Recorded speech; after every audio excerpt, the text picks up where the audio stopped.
உயிர்த்தெழுந்த இயேசு கிறிஸ்துவின் வல்லமை ஊழியங்கள் வழங்கும் வசனப் பெட்டகம். இயேசுவே கர்த்தர். இயேசுவையே தேவன் ஆண்டவரும் கிறிஸ்துவுமாக்கினார். இயேசுவே ராஜாதி ராஜா, கர்த்தாதி கர்த்தா. கிறிஸ்துவே மரித்தோர் மேலும் ஜீவனுள்ளோர் மேலும் ஆண்டவர். கிறிஸ்துவே போதகரும் ஆண்டவருமாயிருக்கிறார். வசனப் பெட்டகத்தின் இன்றைய தின கருப்பொருள்: கிறிஸ்துவுடனே ஐக்கியப்படுதல். எங்களுடைய ஐக்கியம் பிதாவோடும் அவருடைய குமாரனாகிய இயேசு கிறிஸ்துவோடும் இருக்கிறது. கிறிஸ்துவுடனே ஐக்கியமாய் இருப்பதை குறித்ததான வேத வசனங்களை பார்க்கலாம். கலாத்தியர் 3:14 வாசிக்கிறோம்: ஆபிரகாமுக்கு உண்டான ஆசீர்வாதம் கிறிஸ்து இயேசுவினால் புறஜாதிகளுக்கு வரும்படியாகவும் ஆவியை குறித்து சொல்லப்பட்ட வாக்குத்தத்தத்தை நாம் விசுவாசத்தினாலே பெரும்படியாகவும் இப்படி ஆயிற்று. கலாத்தியர் 5:24 வாசிக்கிறோம்: கிறிஸ்துவினுடையவர்கள் தங்கள் மாம்சத்தையும் அதன் ஆசை இச்சைகளையும் சிலுவையில் அறைந்திருக்கிறார்கள். கலாத்தியர் 2:20 வாசிக்கிறோம்: கிறிஸ்துவுடனே கூட சிலுவையில் அறையப்பட்டேன், ஆயினும் பிழைத்திருக்கிறேன். இனி நான் அல்ல, கிறிஸ்துவே எனக்குள் பிழைத்திருக்கிறார்.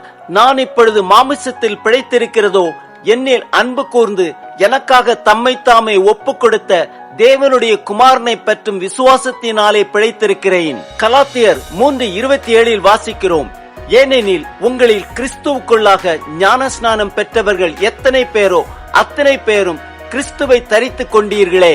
கலாத்தியர் 3:29 வாசிக்கிறோம்: நீங்கள் கிறிஸ்துவினுடையவர்களானால் ஆபிரகாமின் சந்ததியாராயும் வாக்குத்தத்தத்தின்படியே சுதந்திரராயும் இருக்கிறீர்கள். எபேசியர் 2:6-7 வாசிக்கிறோம்: கிறிஸ்து இயேசுவுக்குள் அவர் நம்மிடத்தில் வைத்த தயவினாலே தம்முடைய கிருபையின் மகா மேன்மையான ஐசுரியத்தை வருங்காலங்களில் விளங்க செய்வதற்காக கிறிஸ்து இயேசுவுக்குள் நம்மை அவரோடே கூட எழுப்பி உன்னதங்களிலே அவரோடே கூட உட்காரவும் செய்தார். எபேசியர் 1:13 வாசிக்கிறோம்: நீங்களும் உங்கள் இரட்சிப்பின் சுவிசேஷமாகிய சத்திய வசனத்தை கேட்டு விசுவாசிகளான போது வாக்குத்தத்தம் பண்ணப்பட்ட பரிசுத்த ஆவியால் அவருக்குள் முத்திரை போடப்பட்டீர்கள்.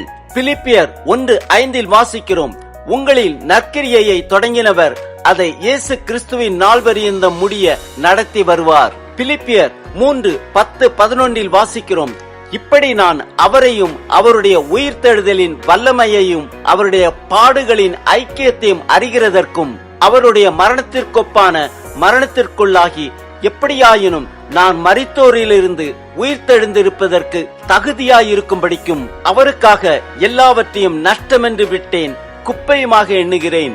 எபேசியர் 4:16 வாசிக்கிறோம்: அவராலே சரீரம் முழுவதும் அதற்கு உதவியாயிருக்கிற சகல கணுக்களினாலும் இசைவாய் கூட்டி இணைக்கப்பட்டு ஒவ்வொரு அவயவமும் தன் தன் அளவுக்கு தக்கதாய் கிரியை செய்கிறபடியே அது அன்பினாலே தனக்கு பக்தி விருத்தி உண்டாக்குகிறதற்கு ஏதுவாக சரீர வளர்ச்சியை உண்டாக்குகிறது.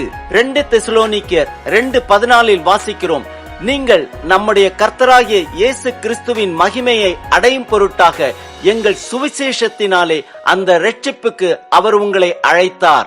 2 தீமோத்தேயு 2:11-12 வாசிக்கிறோம்: இந்த வார்த்தை உண்மையுள்ளது. என்னவெனில், நாம் அவரோடே கூட மரித்தோமானால் அவரோடே கூட பிழைத்தும் இருப்போம், அவரோடே கூட பாடுகளை சகித்தோமானால் அவரோடே கூட ஆளுகையும் செய்வோம். நாம் அவரை மறுதலித்தால் அவரும் நம்மை மறுதலிப்பார். எபிரேயர் 3:14 வாசிக்கிறோம்: நாம் ஆரம்பத்தில் கொண்ட நம்பிக்கையை முடிவு பரியந்தம் உறுதியாய் பற்றி கொண்டிருப்போமாகில் கிறிஸ்துவினிடத்தில் பங்குள்ளவர்களாயிருப்போம். எபிரேயர் 12:10 வாசிக்கிறோம்: அவர்கள் தங்களுக்கு நலமென்று தோன்றினபடி கொஞ்ச காலம் சிட்சித்தார்கள், இவரோ தம்முடைய பரிசுத்தத்திற்கு நாம் பங்குள்ளவர்களாகும் பொருட்டு நம்முடைய பிரயோஜனத்திற்காகவே நம்மை சிட்சிக்கிறார். 1 பேதுரு 4:13 வாசிக்கிறோம்: கிறிஸ்துவின் மகிமை வெளிப்படும் போது நீங்கள் களிகூர்ந்து மகிழும்படியாக அவருடைய பாடுகளுக்கு நீங்கள் பங்காளிகளானதால் சந்தோஷப்படுங்கள்.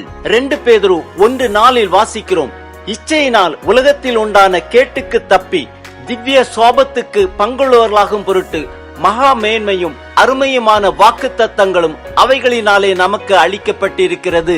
1 யோவான் 1:3 வாசிக்கிறோம்: நீங்கள் எங்களோட ஐக்கியமுள்ளவர்களாகும்படி நாங்கள் கண்டும் கேட்டும் இருக்கிறதை உங்களுக்கு அறிவிக்கிறோம். எங்களுடைய ஐக்கியம் பிதாவோடும் அவருடைய குமாரனாகிய இயேசு கிறிஸ்துவோடும் இருக்கிறது. 1 யோவான் 1:6-7 வாசிக்கிறோம், நாம் அவரோட ஐக்கியப்பட்டவர்கள் என்று சொல்லியும் இருளிலே நடக்கிறவர்களாயிருந்தால் சத்தியத்தின்படி நடவாமல் பொய் சொல்லுகிறவர்களாயிருப்போம். அவர் ஒளியிலே இருக்கிறது போல நாமும் ஒளியிலே நடந்தால் ஒருவரோடு ஒருவர் ஐக்கியப்பட்டிருப்போம். அவருடைய குமாரனாகிய இயேசு கிறிஸ்துவின் ரத்தம் சகல பாவங்களையும் நீக்கி நம்மை சுத்திகரிக்கும். வெளிப்படுத்தின விசேஷம் 20:6 வாசிக்கிறோம், முதலாம் உயிர்த்தெழுதலுக்கு பங்குள்ளவன் பாக்கியவானும் பரிசுத்தவானுமாயிருக்கிறான். இவர்கள் மேல் இரண்டாம் மரணத்திற்கு அதிகாரம் இல்லை. இவர்கள் தேவனுக்கும் கிறிஸ்துவுக்கும் முன்பாக ஆசாரியராயிருந்து அவரோட கூட 1000 வருஷம் அரசாளுவார்கள். ஆம், நம்முடைய ஐக்கியம் பிதாவோடும் அவருடைய குமாரனாகிய இயேசு கிறிஸ்துவோடும் இருக்கும்போது நம் மாம்சத்தையும் அதன் ஆசை இச்சைகளையும் சிலுவையில் அறைந்தவர்களாயிருப்போம். நாம் அவரோட ஐக்கியமாயிருக்கும் போது அவர் ஒளியில் இருக்கிறது போல நாமும் ஒளியிலே நடப்போம். முடிவிலே நாம் தேவனுக்கும் கிறிஸ்துவுக்கும் முன்பாக ஆசாரியராயிருந்து அவரோட கூட 1000 வருஷம் அரசாளுவோம்.